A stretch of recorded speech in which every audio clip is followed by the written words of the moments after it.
strikes, there's one word that summarizes what is most important, and that word is integrity. This is not the time to bend the rules. This is a time to follow the law. This is not a time to hide from the facts. This is a time to embrace them, making sure that we're pushing for transparency every step of the way. The fact that Pam Bondi's Department of Justice and this presidential administration has already come to a conclusion about those facts is deeply concerning. The facts that from the very beginning they're calling the victim a domestic terrorist, they're calling the actions of the agent involved as some form of defensive posture. We know that they've already determined much of the investigation, and even if they haven't, there is the appearance that there is some conclusion drawn from the very beginning. If not hide from the facts, why not embrace them? If it's not a problem to have additional people at the table that have a deep commitment to the process and transparency and have run these investigations before, then why not include them in the process? The Bureau of Criminal Apprehension at the state of Minnesota has consistently run these investigations before. They have done so without bias. They have done so with a great deal of expertise.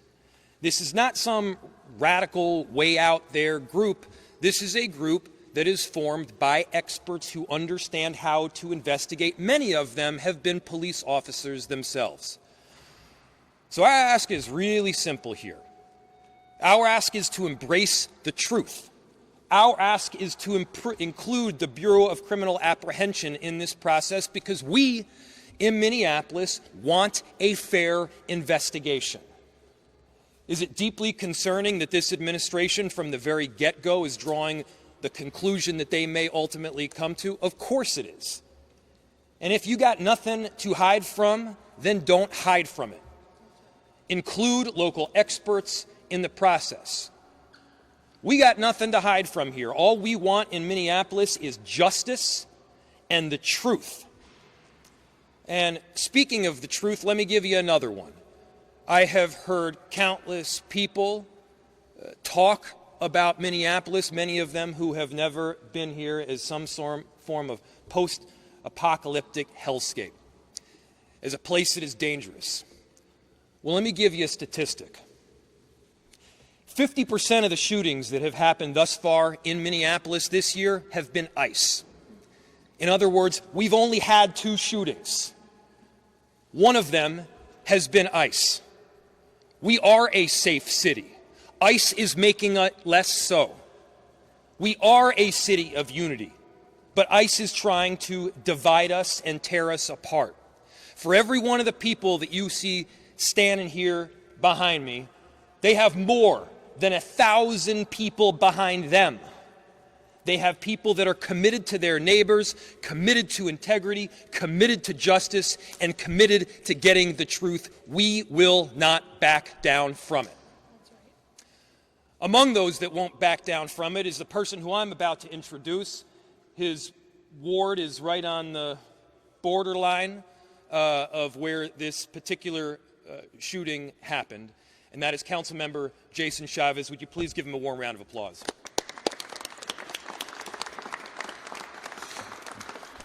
Good morning. My name is Jason Chavez, and I have the privilege of representing Ward 9 on the Minneapolis City Council, where ICE murdered Renee Good. I want to let you all know that our entire community is mourning because of the inhumane tactics of ICE separating our families, forcing people back into the shadows, and the pure brutality by Immigration's Customs Enforcement. The videos that we have all seen, yourself included, does not match the false narrative from the federal government. In fact, you could hear the words, "I am pulling out," moments before ICE decided to take the life of Renee Good. She was a mother, a wife, and a beloved community member, not a domestic terrorist. I'm calling on Trump's FBI to allow the Minnesota BCA to have access to all the information so an independent investigation can occur. It is important and critical to our community to have a sense of trust in this process by having an independent investigation. to present to the county attorney so that adequate charges can be made. But most importantly, I am here on behalf of my entire community, echoing the calls to arrest, to prosecute and fire this ICE agent who murdered Renee Good, and to hold those accountable complicit in this crime. What has descended upon Minneapolis and in this state is not the American dream. It is not what the American dream is about. Our immigrant neighbors are here to work. They're here to provide for their family and to achieve prosperity. Instead, what we are seeing in Minneapolis and across the state is ICE kidnapping our family, following folks driving to work and kidnapping them, following people as they're heading to school or to the daycare, picking up our immigrant neighbors from bus stops. While neighbors are struggling to afford groceries, they're picking them there as well. I've personally been on the streets since this first happened, and I've seen too many ICE agents kidnap our neighbors from their cars. And to that, we're always going to condemn it. And as we continue to ask for justice for Renee Good, we're going to ask our community members to stay on alert. As a proud son of Mexican immigrants, I ask Minneapolis and Minnesota to rise up, to do everything in their power to defend our immigrant neighbors, to continue to observe the illegal actions by ICE, to blow your whistle when you see immigration enforcement in your neighborhood, to get trained on rapid response so you can educate your neighbors on what is happening on your block, to provide rides to your immigrant neighbors who need to go to work, who need to get groceries, who need to see their children come back home safely, to help your immigrant neighbors move their cars during snow emergencies, because what we are seeing is many of our immigrant neighbors being picked up simply by moving their cars. To help your neighbors take out the trash, because there are many reports of neighbors being kidnapped while they are taking their trash out. To support our immigrant-owned businesses, to drop off groceries to our children, mothers, fathers, our community members that are starving,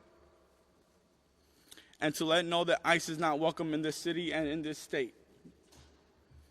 And lastly, we're here to demand justice for Renee Good.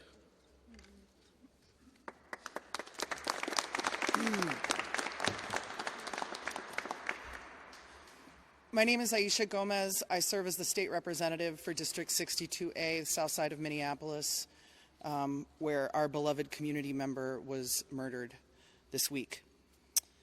I'm so grateful to Councilmember Chavez for explaining this moment to us and calling on us as a community into this struggle that our neighbors are facing.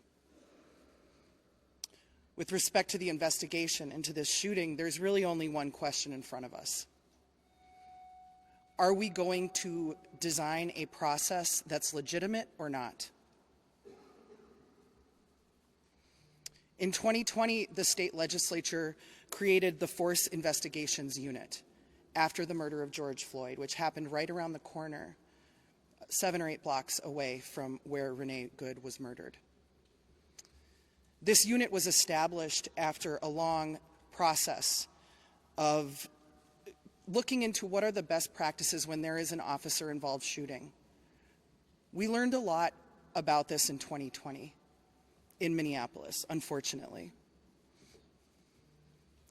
One of the things that we learned is that if you actually are interested in public safety, if you actually are interested in the legitimacy of a law enforcement force in your community, then you must be invested in accountability, in transparency, and in fair investigations when bad things happen. That's right. And so that's the question in front of us. Do we want a legitimate investigation that pulls in the professionals of the Minnesota Bureau of Criminal Apprehension who are trained to do this, who have done this over and over, who have the kind of local connections and local legitimacy that the FBI could just never have because they don't have that kind of presence here? Or are we going to have a discredited farce of an investigation? And so as a group of elected representatives who are deeply invested in the safety of our community, and thus in the legitimacy of these processes, we call on the FBI to share the evidence with the Force Investigations Unit at the BCA and have this be a legitimate and trusted investigation. Thank you.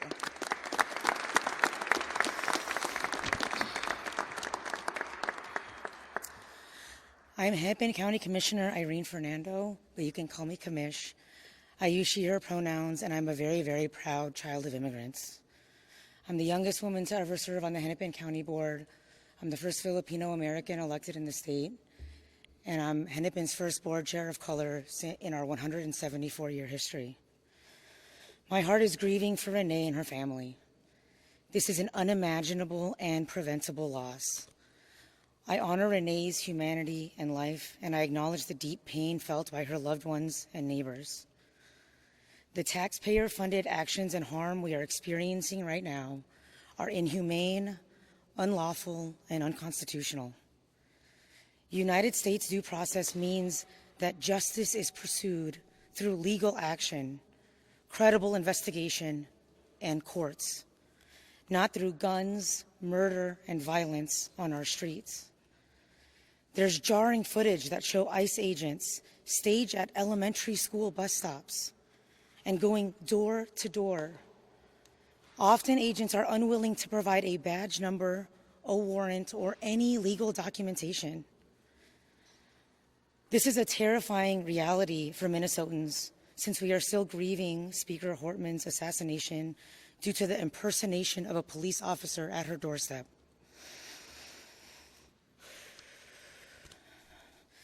Our community has experienced a national spotlight with law enforcement shootings, which required significant change and reform on how such cases are examined, investigated, and communicated to the public.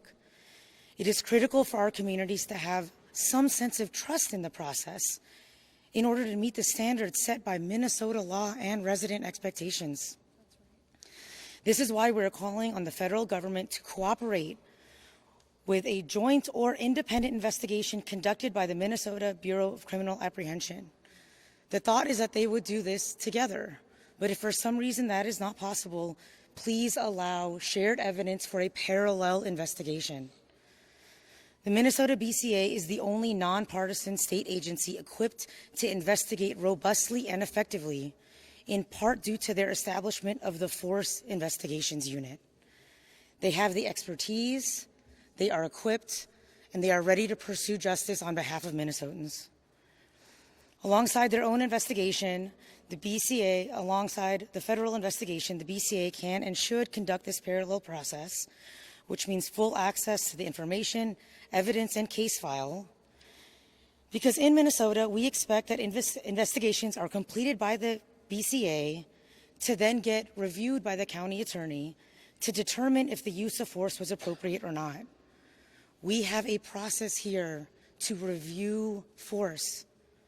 We have full trust in this process and in the county attorney to do the objective review needed based on the facts and Minnesota law. The idea that our federal government would not fully cooperate with the BCA in an investigation creates even more mistrust among our community members because we know federal investigations are very rarely released to the public.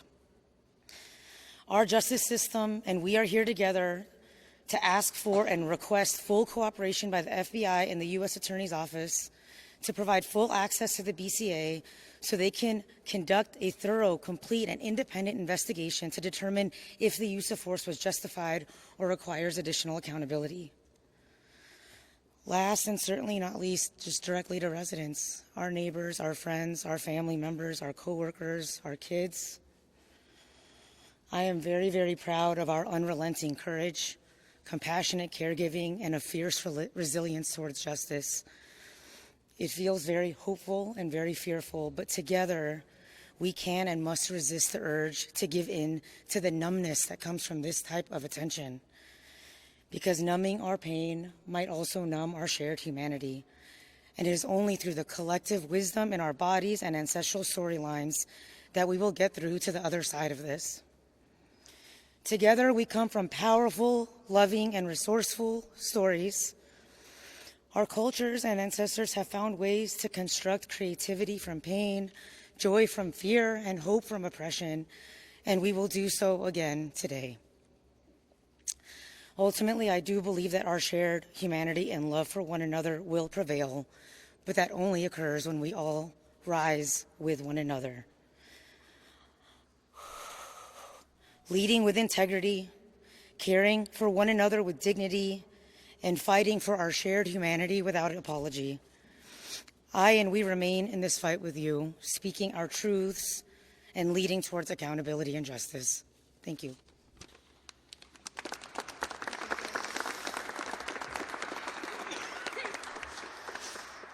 Good morning, everybody. I am State Senator Zaida Mohammed.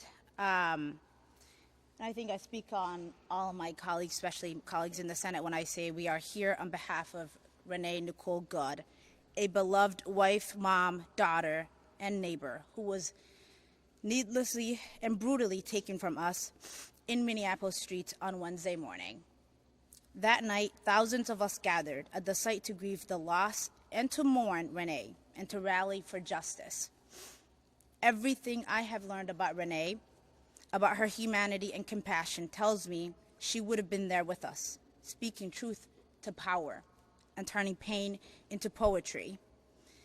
This federal government has given us too many reasons to not trust them to do the right thing. There are thousands of agents were sent here under a false pretense in the minutes after an agent, and the minutes after an agent's shot, they refused to render aid.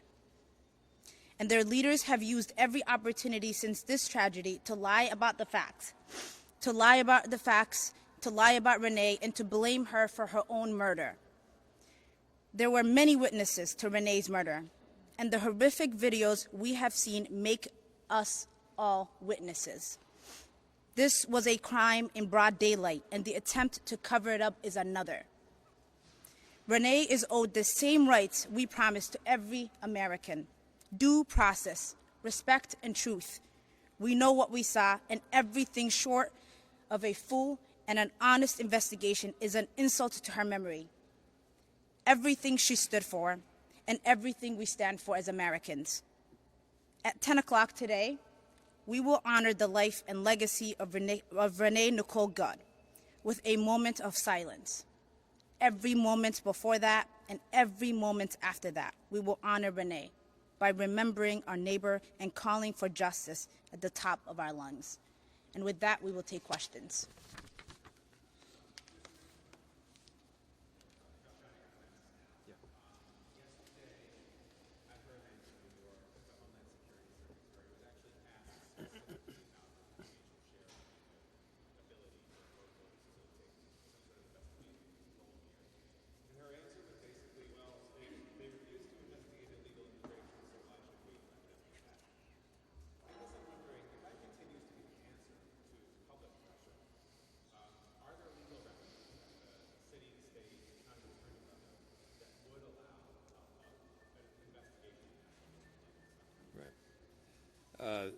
So the question stemmed from an answer from a press conference that happened in New York City just yesterday, where it was asked, what is the general process for doing this? Are there legal remedies that are available at the city, county, state level, et cetera, where we would have the ability to move forward with either some form of investigation or prosecution? First, there is some precedent that is important here. There have been instances in the past where there was some form of shooting or an officer-involved killing that took place by federal agents or U.S. Marshals or beyond that did have local and state entities in control. By the way, we're not even talking just about full control here. We're talking about being at the table. We're talking about an investigation that includes the Bureau of Criminal Apprehension. And for those that may say that we have a predetermined outcome, we are not the ones that are conducting the investigation. The investigation would be conducted by the Bureau of Criminal Apprehension. They are well equipped to do it. They have a long track record of doing thorough investigations and, by the way, coming to results that both saw culpability and a lack thereof. As far as the legal mechanism to do so, I'm not going to jump the gun here and give you a mechanism to prosecute through the county or the state before we actually know what that legal remedy looks like. But I can assure you there is potential there that is available. Go here and there.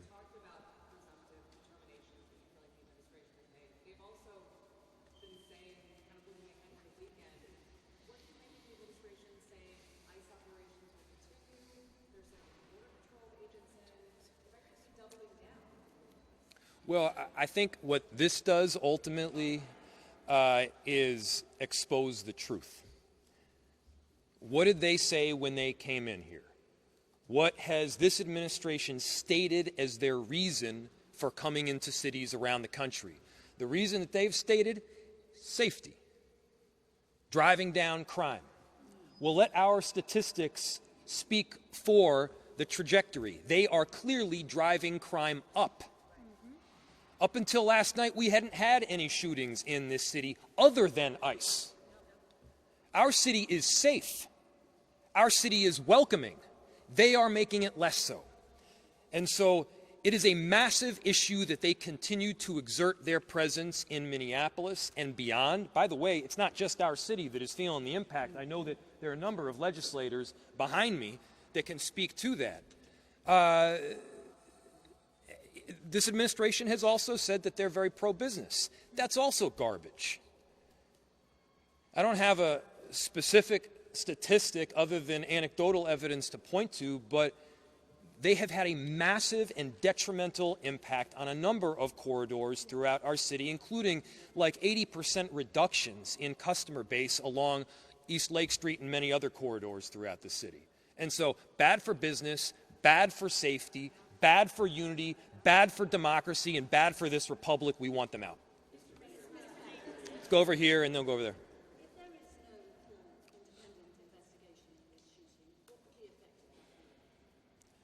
So the question is, if there's no full independent investigation of this shooting, what will the effect be? I mean, I think it further undermines trust in government.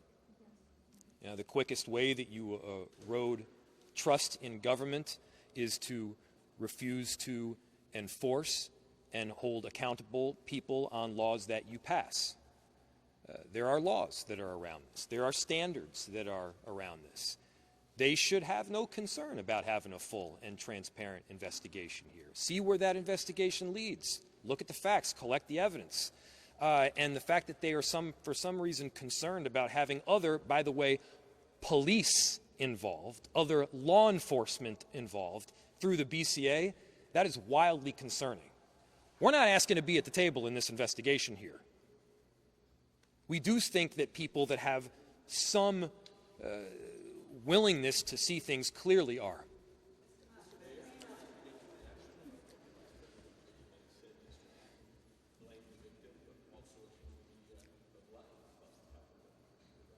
Well, I think we got to get to a point here where we're not trusting everything that they're saying, and I think you guys are there at this point. I mean, I think he also asserted that because you work at the federal government that you somehow have absolute immunity from committing crimes. That's not true in any law school in America, whether it's Yale or Villanova or anywhere else. That's not true. If you break the law, if you do things that are outside the area of what your job responsibilities require, and this clearly seems to be at the very least, this is great. At the most is what you heard people say back here. This is a problem, and it should be investigated. Yes. A couple questions for you. First, have you heard personally anything from the Trump administration or the president himself? And also, the administration has pointed to some of your comments right after the shooting as turning up the temperature in this city. Yesterday, we did see some protests that, turned volatile at times. There was pepper spray, there was tear gas. Do you stand by your statements to telling ICE to... Yeah, they stand by their statements. Do you stand by your statements? Yes. I stand by my statements. We stand by our statements. I'll look back to what I said. What I said was it was reckless abuse of power. Yes, it was a reckless abuse of power. I said that what the narrative that the administration was pushing in the immediacy following this shooting was garbage and false and BS. It was. I stand by every one of those. And, this notion of inflammatory comments, I mean, come on, guys. I dropped an F-bomb. They killed somebody. Which one of those is more inflammatory? I'm going with the killing somebody. I'm going to do a couple more, and then I'm sure there's some other people behind me too. Yeah.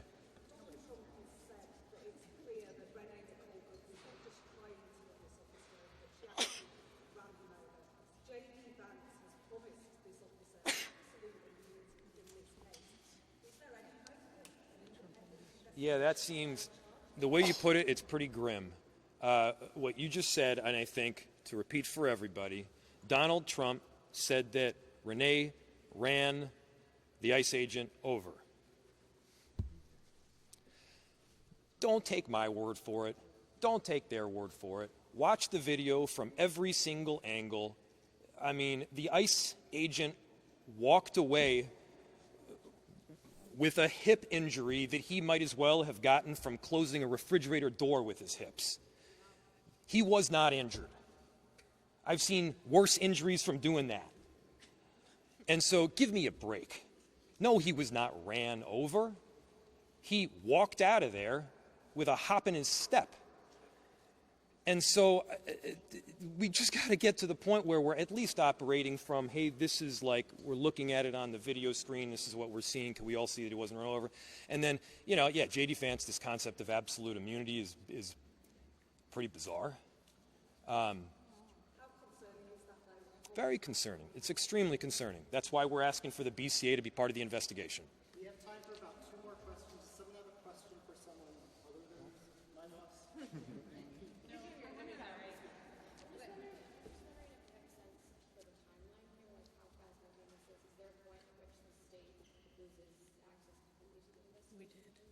Do you want to answer that? I don't know the exact timeline, but I imagine the answer is yes. Go for it. Jamie Long, State Representative, Minneapolis Representative. There have been instances in the past where the FBI has shared information weeks after or even months after. It would be much better if the Bureau of Criminal Apprehension were able to be involved right now. There is time-sensitive evidence. There are memory lapses that happen if you aren't able to interview witnesses right away. And so they were invited by the FBI to participate in the investigation jointly originally. And then for some reason they decided to walk away. We are asking for their full participation as the FBI intended originally. They were clearly told by somebody that they couldn't participate anymore. And when you have the President of the United States, the Vice President, the FBI Director of Homeland Security already coming to conclusions, and then they are told on the ground that they can no longer be involved with local investigators, that causes a lot of concern. And to us, time is important, but they should be involved in the investigation at any time that they're allowed to be.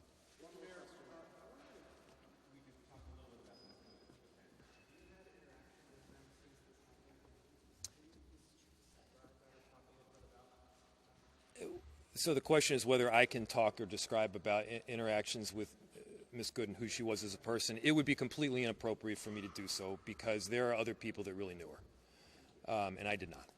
Thanks, everyone. Appreciate it. Thanks, everybody.